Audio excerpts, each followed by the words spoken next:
مساء الخير يا جماعة. هنعمل دلوقتي ننضف فوانيس العربية ونشوف الطريقة اللي بتتعمل بيها ازاي. أول حاجة هنغسل الفانوس وننضفه كويس، تشيل من عليه أي حشرات أو أي بعوض أو أي حاجة خشنة ممكن تسبب مشكلة أثناء الصنفرة، ونمسحه مسحة كويسة.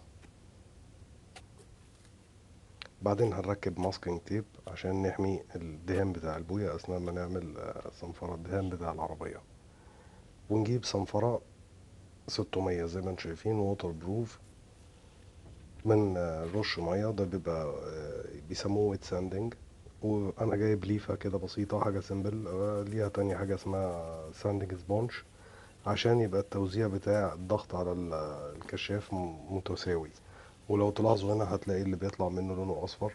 وطبعا كل شويه ترش ميه، تاكد على طول انها مبلوله، ما ينفعش تصنفر ابدا وهي ناشفه. ندخل على المرحله اللي بعديها، بتجيب صنفره 1200. نفس الكلام، نفس اللي كررته، بتصنفر وتصنفر وتصنفر وتصنفر، مرة بالطول مرة بالعرض، لحد ما هتلاقي اللي بيطلع معاك ده يبقى لونه شبه الحليب كده. يعني بطلت تطلع اللون الأصفر، معناه الجزء اللي كان بايظ بايظ، اتشال قصدي. بعد كده بندخل على المرحلة الأخيرة من الصنفرة، وهي صنفرة 3000. ودي بتبقى ناعمة جدا، تقريبا شبه الورقة، عشان تشيل أي جزء أو أي خرابيش موجودة تماما يعني. وبنكرر نفس اللي عملناه في المرتين اللي قبل كده، مرة بالطول مرة بالعرض. نفس الكلام، بنغسل، نمسحها بعد كده مسحة كويسة، وبعدين نبتدي نجهز للبوليشنج وعملية التلميع. أنا بالنسبة لي استخدمت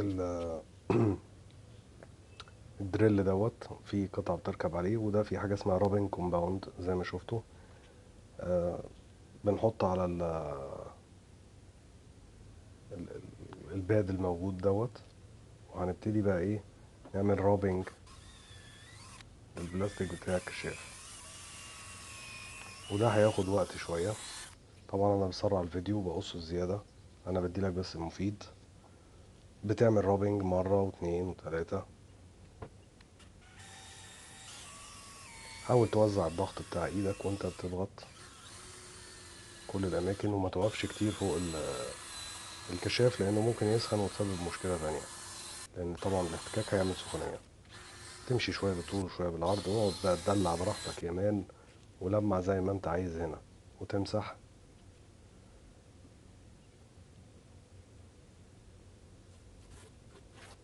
بعد كده ممكن نشيل الماسكينج تيب، لان احنا المرحلة اللي جاية دي ما تضرناش في اي شيء. احنا المرحلة اللي جاية دي هي ان احنا نعمل بقى البوليشنج. تمام. بنشيل الباد دي وبنركب سفنجة مخصوصة موجودة، وممكن تلاقيها موجودة في نون. بنركبها، وده البوليشنج كومباوند، لونه ابيض مختلف شوية عن التاني. بنحطه في السفنجة كويس، وزي ما انتم شايفين هنوزعه كده ايه بطريقة متساوية على وش الكشاف. طبعا هنا مفيش قلق ان هو السفنجة تيجي في العربية، بالعكس ده حاجة كويسة تلمع لك المكان.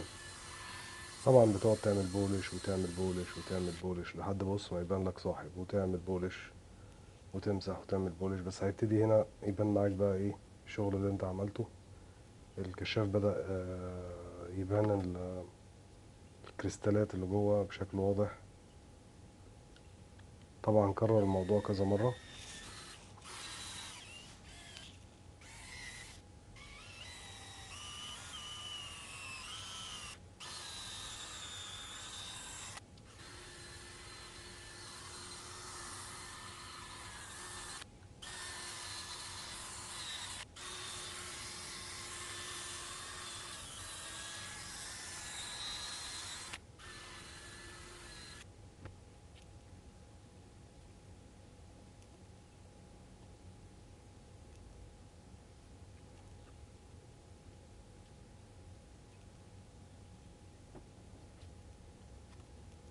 دي المرة الأخيرة اللي هعمل فيها البولش،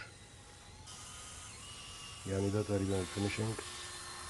طبعا لازم زي ما قلت لك تبقى ايدك متوزعة الضغط فيها، واوعى توقف ابدا بالدريل في مكان ما، لان هتسخن جدا وممكن يوصل للمشكلة اكبر من المكان الاول يعني.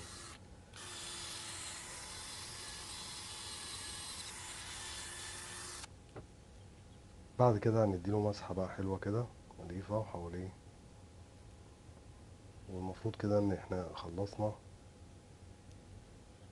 بس هو ايه، تمسح كويس طبعا لان انا شغال في الشمس فالبورش بينشف بسرعة، فموضوع المسح ده اخد وقت شوية معايا.